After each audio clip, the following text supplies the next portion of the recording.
কালুগাছি বিবেকানন্দ সেবা সংস্থা আশ্রমে উদ্বোধন হলো শ্রী শ্রী মা শারদা পাঠাগার।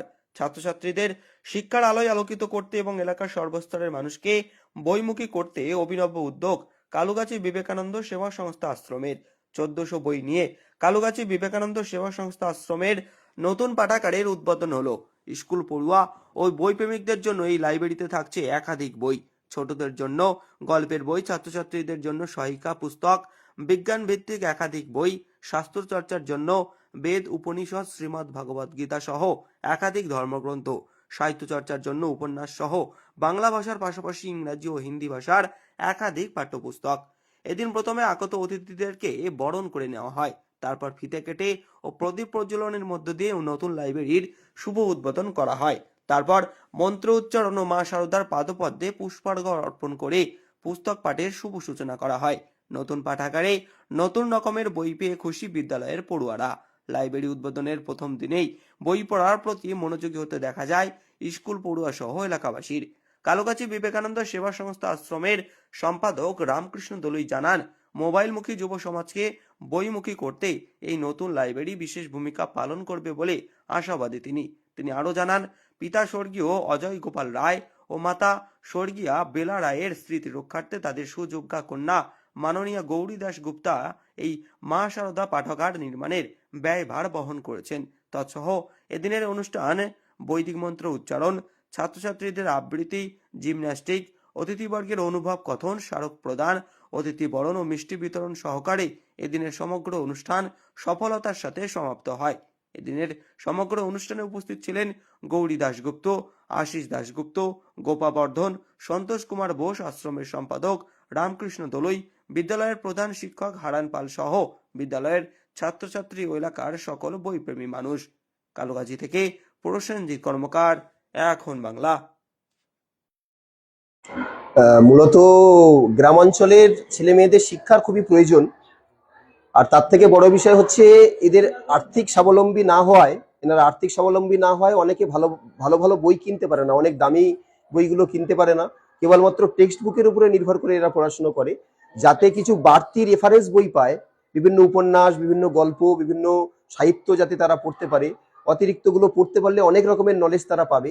তো সেই উদ্দেশ্যটা আমাদের ছিল, মনের বাসনা ছিল। এখন মাননীয়া গৌরীদি এবং আশিস দা তারা দুজনে মিলে বাবার স্মৃতি রক্ষার্থে, মায়ের স্মৃতি রক্ষার্থে এই সুযোগটা করে দিয়েছে। এতে গ্রামের প্রত্যেকটা ছাত্রছাত্রী, শুধু গ্রামের ছাত্রছাত্রী নয়, আমাদের এখানে 9টা গ্রামের ছাত্রছাত্রীরা আমাদের সঙ্গে যুক্ত আছে বুক ব্যাংকের মাধ্যমে। তারা প্রত্যেকে এই পাঠাগারের সদস্য এবং তারা আগামী কয়েকদিনের মধ্যে থেকে এখান থেকে বই নিয়ে গিয়ে পড়াশোনা শুরু করবে। তো শুধু কালুগাছি গ্রামকে কেন্দ্র করে নয়, 9টা গ্রাম আমাদের সাথে এই মুহূর্তে যুক্ত আছে এবং সেই গ্রামের ছাত্রছাত্রীরা বই পড়ার সুযোগটা এখানে পাবে। আমরা বেশিরভাগটা হচ্ছে ছাত্রছাত্রীদের রেফারেন্স বই তো আছে, কারণ বিভিন্ন রকমের সহায়িকা, বিভিন্ন রকমের টেক্সট বই বিভিন্ন লেখকের, আর এছাড়া ছোট গল্প, সাহিত্য, যে গল্পগুলো ছাত্র জীবনে বিশেষ করে প্রয়োজন, শুধু এইগুলো নয়, সে সাথে যাতে তারা একটু উপনিষদ পড়তে পারে, তারা একটু গীতার ধারণা নিতে পারে, বেদের ধারণা নিতে পারে। আমরা যেমন বেদ সম্পর্কে শুনেছি কিন্তু কোনোদিন হাত দিয়ে দেখিনি, এই প্রথম এখানে তারা সেই সুযোগগুলো পাবে এবং তারা সেগুলো পড়তে পারবে যারা আগ্রহী আছে।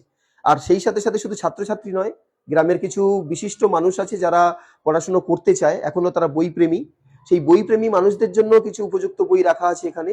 ধর্মমূলক পুস্তিকাও যেমন আছে, গল্প উপন্যাসও আছে, সেই ধরনের গল্পগুলো যাতে তারা পড়ে নিজেদেরকে ঋদ্ধ করতে পারে। অবশ্যই সেই প্রয়াসটাই চলছে এখন। এই মুহূর্তে যেমন এদের ডেলি রুটিন আমরা চেঞ্জ করে ফেলেছি, বেশিরভাগ অত্যন্ত ভোরবেলাতে ছাত্রছাত্রীদের ঘুম ভাঙানো অভ্যাস করানো, এখানে এসে কিছুক্ষণ তারা প্রার্থনা করবে, কিছুক্ষণ বই পড়বে সকালেই, পড়ে তারপরে তারা নিজেদের ক্লাসের বইগুলো পড়বে। এই যে বাড়তি ছেলে মেয়েদেরকে অন্য পথে বিপদ থেকে আবার যাতে শিক্ষার আলোয় নিয়ে আসতে পারি, সেই চেষ্টাটা মূলত আমাদের লক্ষ্যমাত্রা নেওয়া হয়েছে। মূল উদ্দেশ্য হচ্ছে স্ক্রিন টাইম, অর্থাৎ মোবাইলের স্ক্রিন টাইম কমিয়ে স্কিল টাইমের দিকে আমরা সময় দিতে চাইছি, যাতে তারা পড়াশোনা করে শিক্ষার দিকে এগিয়ে আসুক, সেই দক্ষতার দিকে তারা বাড়িয়ে তুলুক, যাতে নিজের পায়ে নিজে দাঁড়াতে পারে, নিজেদের সমস্যা নিজেরা সমাধান করতে পারে।